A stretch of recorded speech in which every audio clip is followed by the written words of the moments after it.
ভট্টদেৱ ইউনিভাৰ্চিটিৰ ফালৰ পৰা BEd এন্ট্ৰেন্সৰ কাৰণে নটিফিকেশ্যন নতুনকৈ উলিয়াই দিয়া হৈছে। আজিৰ ভিডিঅ'টোত আমি সেই নটিফিকেশ্যনখনৰ বিষয়ে আলোচনা কৰিম। লগতে ভট্টদেৱ ইউনিভাৰ্চিটিৰ সিট কেপাচিটিৰ বিষয়ে আলোচনা কৰিম। কিমানটা টোটেল সিট আছে BEd কৰিবৰ কাৰণে, ইয়াত কুৱেশ্যন কেনেকুৱা ধৰণৰ আহিব, এক্সাম পেটাৰ্ণটো কি, লগতে এক্সাম চেণ্টাৰ কিমানটা আছে, ক'ত আছে, এই সকলোবিলাক তথ্য আমি এই ভিডিঅ'টোত আলোচনা কৰিবলৈ গৈ আছোঁ। ইয়াৰ যদি ইম্পৰ্টেণ্ট ডেটবিলাকৰ কথা কওঁ, তেতিয়াহ'লে আপোনালোকৰ অনলাইন এপ্লিকেশ্যন 11 জুলাইৰ পৰা ষ্টাৰ্ট হ'ব। আপোনালোকে যেতিয়া এই ভিডিঅ'টো পাব, হয়তো ইয়াৰ অনলাইন এপ্লিকেশ্যন অলৰেডি ষ্টাৰ্ট হৈ আছে আৰু ইয়াৰ এপ্লিকেশ্যন কৰাৰ লাষ্ট ডেট হৈছে 20 জুলাই 2026। ইয়াৰ যিখিনি এডমিট কাৰ্ড হ'ব এক্সামৰ বাবে, এডমিট কাৰ্ডসমূহ 26 জুলাই 2026ত তেওঁলোকে ৰিলিজ কৰি দিব আৰু লগতে 2 আগষ্টত ইয়াৰ এক্সামসমূহ কণ্ডাক্ট কৰিব। লগতে 7 আগষ্ট 2026ত তেওঁলোকে যিখিনি মেৰিট লিষ্ট হয়, মেৰিট লিষ্টখিনি উলিয়াই দিব। ইয়াত যদি আপোনালোকে এপ্লাই কৰিব বিচাৰিছে, তেতিয়াহ'লে আপোনালোকে ইউনিভাৰ্চিটিৰ যি ৱেবছাইট হয়, সেই অফিচিয়েল ৱেবছাইটত যাব লাগিব আৰু তাত গৈ পিনি আপোনালোকে এই অনলাইন এপ্লিকেশ্যনখন কৰিব লাগিব আৰু এই আবেদন কৰিবৰ কাৰণে আপোনালোকক ইয়াত 1800 টকাকৈ ফিজ কাটিব। ইয়াত যদি এলিজিবিলিটি ক্ৰাইটেৰিয়াৰ কথা কওঁ, যদিহে আপোনালোকে গ্ৰেজুৱেশ্যন কৰিছে আৰু গ্ৰেজুৱেশ্যনত আপোনালোকৰ 50% মাৰ্ক আছে, তেতিয়াহ'লে আপোনালোকে এই এক্সামটোৰ কাৰণে ফৰ্ম ফিল আপ কৰিবলৈ এলিজিবল হ'ব।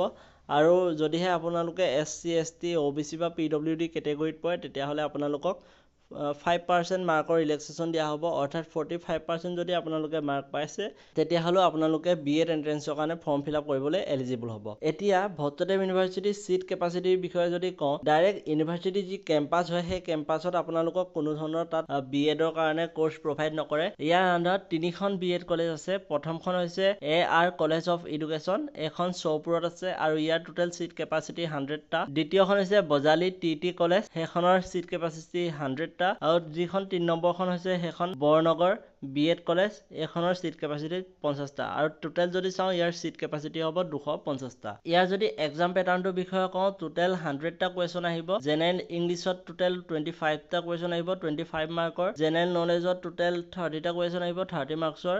ৰিজনিং আৰু নিউমেৰিকেল এবিলিটিত 20টা কুৱেশ্যন আহিব।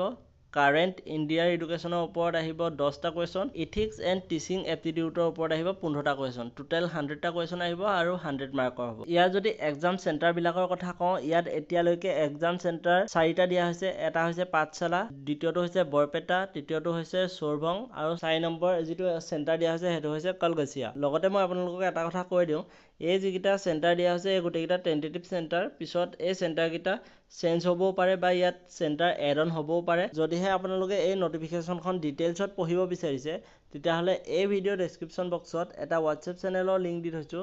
সেই লিংকত ক্লিক কৰি পিনি আপোনালোকে চেনেলটো ফ'ল' কৰি ল'ব। সেই চেনেলটোত মই যিমানখিনি ভিডিঅ' বনাওঁ, তাৰ যিখিনি অফিচিয়েল নটিফিকেশ্যন হয়, নটিফিকেশ্যনখিনি মই সেই চেনেলত আপলোড কৰি থওঁ। তাৰ পৰা আপোনালোকে সেই নটিফিকেশ্যনখিনি ডিটেইলছত এবাৰ পঢ়ি ল'ব পাৰিব।